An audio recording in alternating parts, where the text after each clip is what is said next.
नमस्कार दोस्तों, स्वागत है आपका मेरे YouTube चैनल स्मार्ट तैयारी पर। आज मैं आपके लिए लाई हूँ scholarship and education loan for nursing student in Chhattisgarh 2025 के लिए। तो चलिए वीडियो को शुरू करते हैं। अगर आप छत्तीसगढ़ BSc नर्सिंग, GNM या ANM 2025 में एडमिशन लेना चाहते हैं लेकिन फीस की चिंता है तो ये वीडियो आपके लिए है।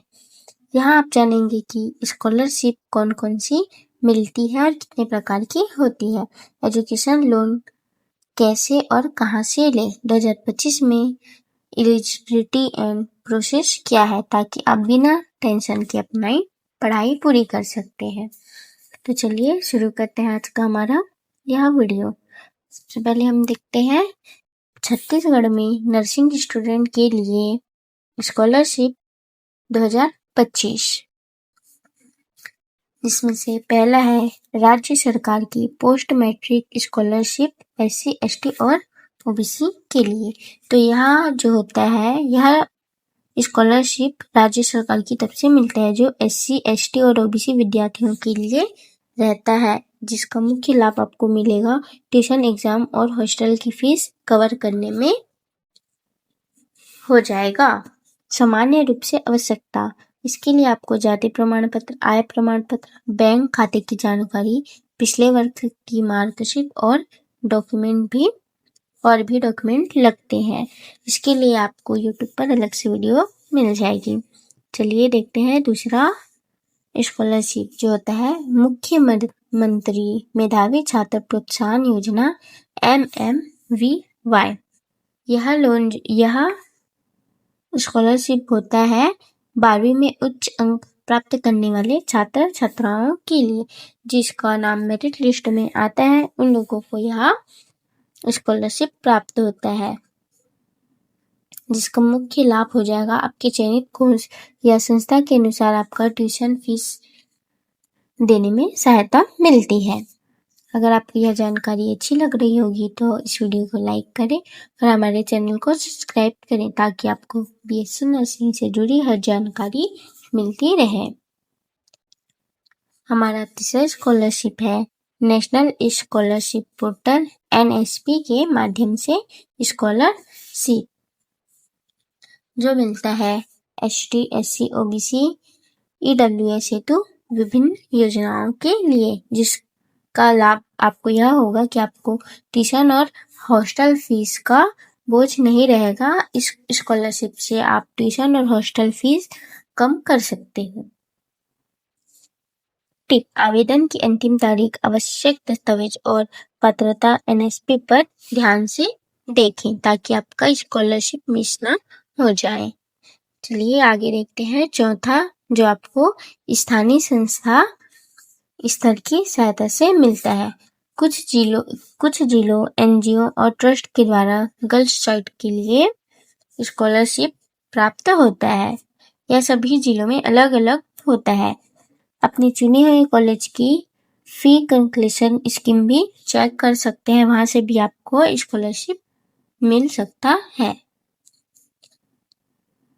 पहले आप सभी लागू स्कॉलरशिप के लिए आवेदन कर सकते हैं, जिससे आपको फीस का बोझ घटेगा। उसके बाद शेष राशि हेतु एजुकेशन लोन ले लें ताकि आपको आपकी पढ़ाई में कोई दिक्कत ना आए।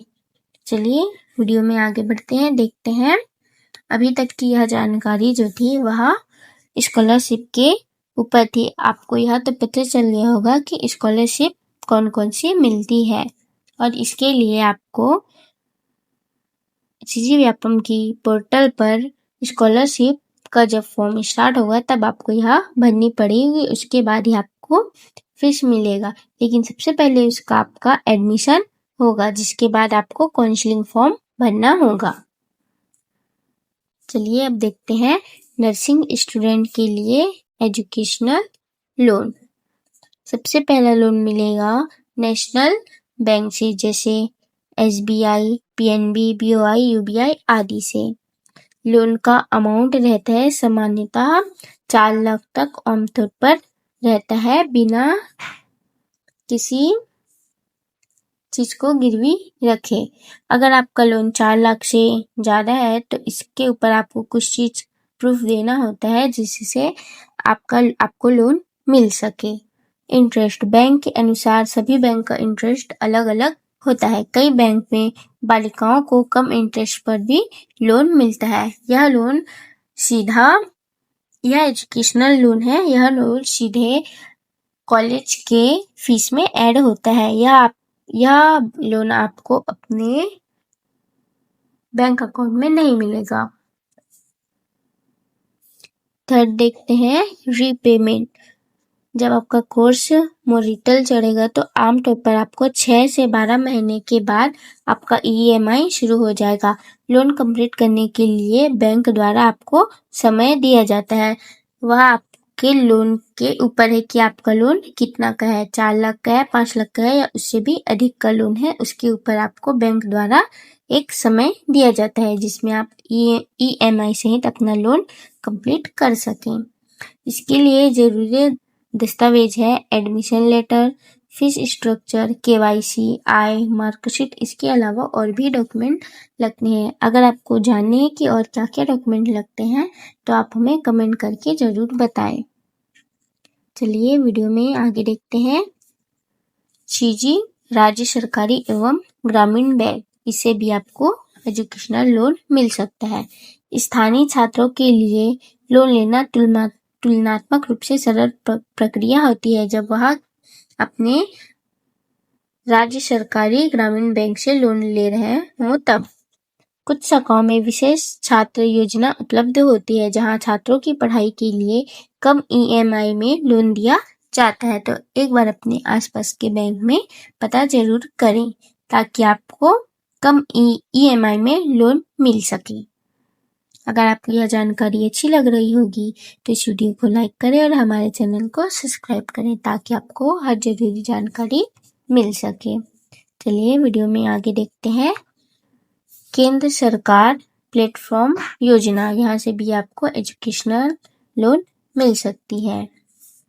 विद्या लक्ष्मी पोर्टल, एक ही पोर्टल पर अनेक बैंकों की शिक्षा ऋण पर आवेदन कर सकते हैं। आप यहाँ जाके देख सकते हैं कि आपको कौन कौन से बैंकों से एजुकेशनल लोन प्राप्त हो सकता है। इसके अलावा अन्य योजनाएं होती है। विशेष श्रेणी समूह के लिए ब्याज अनुदान की योजना व पात्रता के अनुसार अलग अलग होती है। तो यह आपको बैंक जाकर ही पता चल सकती है। यहाँ पे आपको ध्यान देने वाली बातें देखने को मिलेगी। यहाँ दरें, शर्तें बैंक योजना वर्ष के अनुसार बदलती रहती है। आवेदन से पहले आप संबंधित बैंक और आधिकारिक पोर्टल पर नवीनतम सूचना जरूर देख लें ताकि आपसे कोई मिस्टेक ना हो जाए। चलिए वीडियो में देखते हैं कॉलेज एजुकेशन से लोन। बहुत से कॉलेजों में कॉलेज के फंड से एजुकेशन लोन दिया जाता है। इसकी जानकारी आपको कॉलेज से पता करनी होगी। आपका एडमिशन जिस कॉलेज में होगा वहाँ आप पता कर सकते हैं कि वहाँ एजुकेशनल लोन उपलब्ध है, एजुकेशनल लोन की सुविधा उपलब्ध है कि नहीं। अगर एजुकेशन लोन की सुविधा उपलब्ध है तो आप वहाँ के EMI का कंपैरिजन अदर बैंक से कर सकते हैं जिसमें सबसे कम EMI हो, वहां से आप लोन ले लीजिए ताकि आपके पढ़ाई में कोई दिक्कत ना हो और आपका फ्यूचर ब्राइट हो। चलिए वीडियो में आगे बढ़ते हैं, देखते हैं smart strategy scholarship plus lone के लिए। तो सबसे पहले आप सभी लागू स्कॉलरशिप जैसे राज्य NSP या संस्थान पर पहले आवेदन करें जिससे आपका फीस का बोझ कम होगा। उसके बाद आप बची हुई फीस हॉस्टल या मटेरियल हेतु एजुकेशनल लोन ले जिसमें EMI कम हो, जिससे आपको EMI भरने के भी ज्यादा बोझ ना रहे। उसके बाद आप फीस डेडलाइन, डॉक्यूमेंट चेकलिस्ट का कैलेंडर बना के रखें ताकि आप टाइम पर बैंक का EMI भर सकें, जिससे आपको फ्यूचर में कोई दिक्कत ना हो। अब हम यहाँ पे क्विक क्विक चेक लिस्ट देखते हैं, जिसमें आपको आधार कार्ड, केवाईसी, जाति, आय प्रमाण पत्र, बैंक पासबुक, 10वीं 12वीं की marksheet, admission letter, fees structure और पासपोर्ट साइज फोटो की जरूरत पड़ती है लोन के लिए। अगर आपको अच्छे से डिटेल में वीडियो चाहिए तो आप हमें कमेंट बॉक्स में कमेंट करके बताएं। इसके अलावा आपके मन में कुछ और भी सवाल उठ रहे होंगे, जैसे क्या स्कॉलरशिप और लोन एक साथ ले सकते हैं, क्या कोई प्राइवेट कॉलेज के लिए भी लोन मिलता है, या फिर यह सब चीज़ों के लिए आवेदन कब करना चाहिए। तो सबसे पहले हम देखते हैं कि क्या स्कॉलरशिप और लोन एक साथ ले सकते हैं। तो हाँ, स्कॉलरशिप से आपका फीस कम होगा और बचा हुआ हिस्सा लोन से कवर कर सकते हैं। तो आप स्कॉलरशिप और लोन एक साथ ले सकते हैं, लेकिन स्कॉलरशिप और लोन दोनों के लिए आपको किसी भी कॉलेज में एडमिशन लेना पड़ेगा। उसके बाद ही आपको यह लोन मिलता है। जब भी आप यह लोन लोगे तो आपको उस कॉलेज का एडमिशन स्लिप दिखाना पड़ेगा बैंक में, जिससे यह प्रूफ हो सके कि हाँ, आप उस कॉलेज के स्टूडेंट हो और वहाँ आप स्टडी कर रहे हो। हमारा सेकंड क्वेश्चन देख लेते हैं कि क्या प्राइवेट कॉलेज के लिए भी लोन मिलता है। तो मान्यता प्राप्त कॉलेज और कोर्स के लिए अधिकांश बैंक लोन देते हैं। वह कॉलेज की मान्यता पर होती है, तो एक बार आप कॉलेज की मान्यता भी जरूर जांच लें, जिससे आपको बाद में कोई दिक्कत ना हो। हमारा तीसरा क्वेश्चन यह था कि लोन या स्कॉलरशिप के लिए आवेदन कब करें।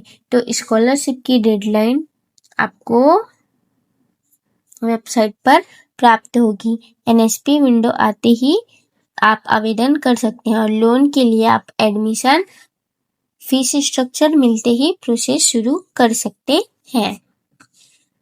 तो दोस्तों, स्कॉलरशिप प्लस लोन का सही उपयोग करके आप अपनी नर्सिंग में अपना सपना आसानी से पूरा कर सकते हैं। यह जानकारी मददगार लगी हो तो वीडियो को लाइक करें, अपने दोस्तों के साथ शेयर करें और कमेंट में बताइए कि आप पहले स्कॉलरशिप लेंगे या लोन। नर्सिंग एडमिशन 2025 की हर अपडेट के लिए चैनल को सब्सक्राइब करना ना भूलें। अगर आपके मन में कुछ और सवाल या डाउट होंगे तो आप हमें कमेंट बॉक्स में पूछ सकते हैं। वीडियो में अंत तक बने रहने के लिए आपका बहुत बहुत धन्यवाद।